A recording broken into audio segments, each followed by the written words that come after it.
this video, I'll do a little review of some of the terrain I used in my Castles and Crusades campaign. This board here was used in the last session that I ran. The base of it, just a piece of MDF scrap that I had that I turned into a woodland type forest base. There's a flip side to it that's actually been painted up a bunch of different ways. It's currently a woodland forest with a very faint path through it. Nothing special. I did it really in about 5 minutes because I needed it for a game at some point. I'd like to make a little bit bigger one and a little better detail. The terrain here, all the trees and stuff, the trees themselves I bought off Amazon and then put more flock on them because the flock was really not enough. And some of them, like this one here is part of the group I first made, and it's just on a old CD and some insulation foam. And I think I said this was MDF. That's not MDF. It's insulation foam. Yeah, real quick, super easy to do. Didn't really take a lot of time to make these. That rock is, I believe that's from a Woodland Scenics rock mold. Pretty sure. Those are real cheap. Nice molds. Super realistic. Let's see. This is just a WizKids Treant miniature. These are some Games Workshop Beastmen, which I use as Ungren because they look just like them. This guy here is from a game called Rune Wars. And I don't think they make the game anymore, but you can find these miniatures on Amazon, and they're usually pretty cheap because they don't make the game anymore. People are trying to get rid of them. Actually, I've painted up a couple of those. They're neat little miniatures. What else? This piece here, this is based on a piece of MDF. Let me try to get a better view of it. Sorry. And that is plaster rock that I cast mostly, I think, making a mold out of aluminum foil. Super simple. Aluminum foil, spray glue, and some plaster. And I use a dental type plaster. If you're going to use plaster to make terrain, it needs to probably be, for gaming, something better than plaster of Paris because plaster of Paris just isn't durable enough. Similar, this piece is also similar. Cast most of these rocks either from Woodland Scenics rocks molds. I think these might actually all be from Woodland Scenics rock molds. A little bit of resin for the pool. Trees, again, bought but then flocked. Those tufts I made, which is like an experiment. First time I'd ever done that. This piece, and it's based on a piece of MDF. This actually was going to be a much bigger piece, and I hated how it was coming out, so I chopped it in half and made that instead. But I really like how they came out. This one too, based on a piece of MDF with cast rocks that I made out of, again, tinfoil molds and probably some Woodland Scenic molds. And just a little path. I really like this piece a lot. I ended up using it quite a bit.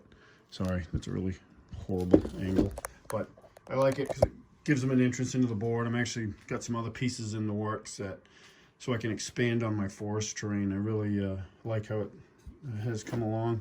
Same MDF. This actually is this rock here is just a couple chunks of insulation foam that I cut and carved up to make that piece. But yeah, so that came out pretty good. This stuff gets used a ton in my game. Anytime they hit the forest, I use this stuff. It's fairly durable. I mean, and it takes a beating, but it's easy to repair as well. Moving on to this was also used in my last session. This is pretty much all Dwarven Forge. The miniatures are more Games Workshop Beastmen. This was an Ungren layer. This is their cavern set with some terrain tiles under here, these magnetic tiles.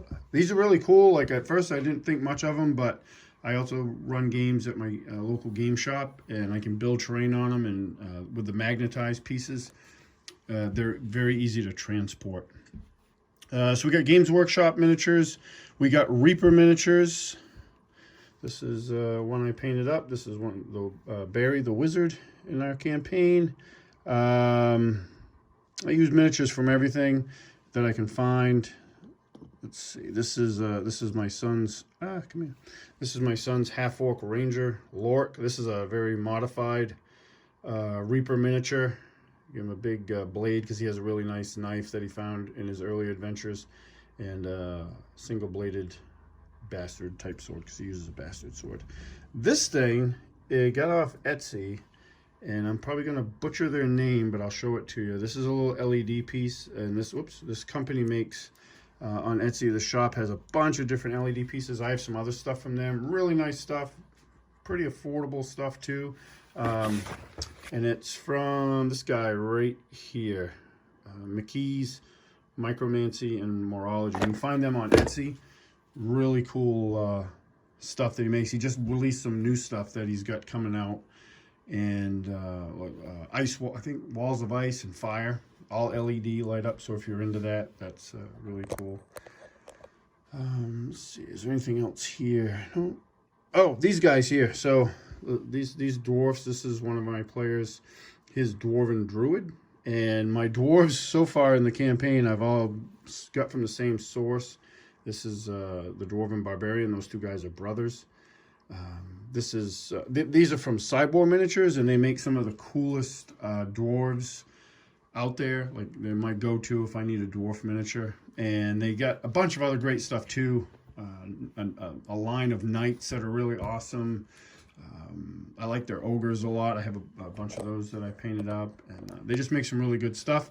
They're an overseas company, but they make really good stuff if you're looking for that.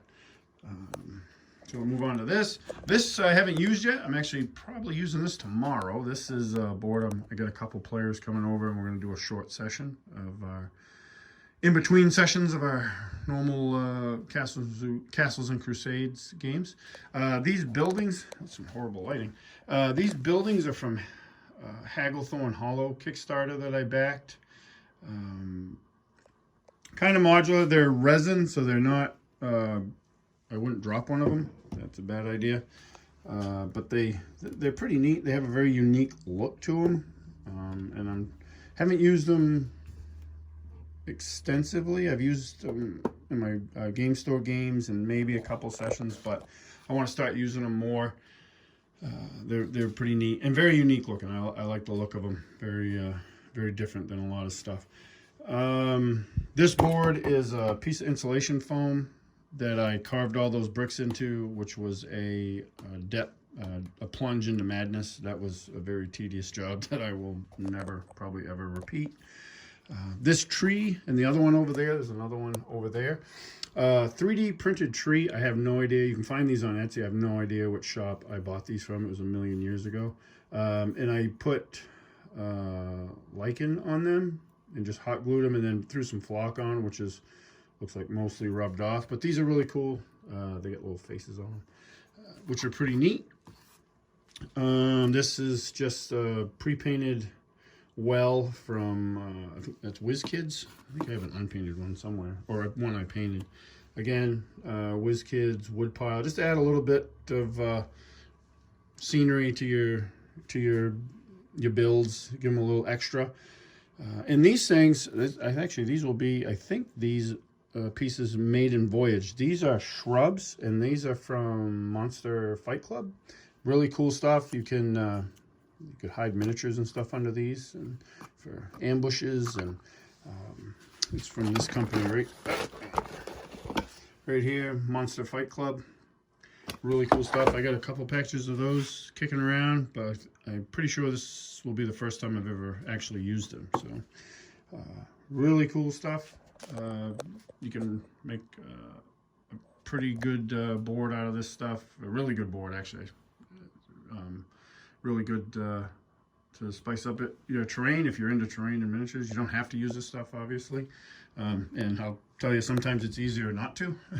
That board there actually started out today as I was going to use just a battle max. It's a real, probably only play for a couple hours tomorrow. And it's a session I kind of just threw together on the fly yesterday. So I started out, but I couldn't find a battle mat in my small collection of them that I liked. So that became about an hour's worth of digging around through my stuff and putting that together. But it'll be worth it. The guys dig it and I dig it. So it's a lot of fun. But yeah, that ramble was just a review of some of the stuff I use. If you have any questions or comments, feel free to fire them away. And thanks for watching.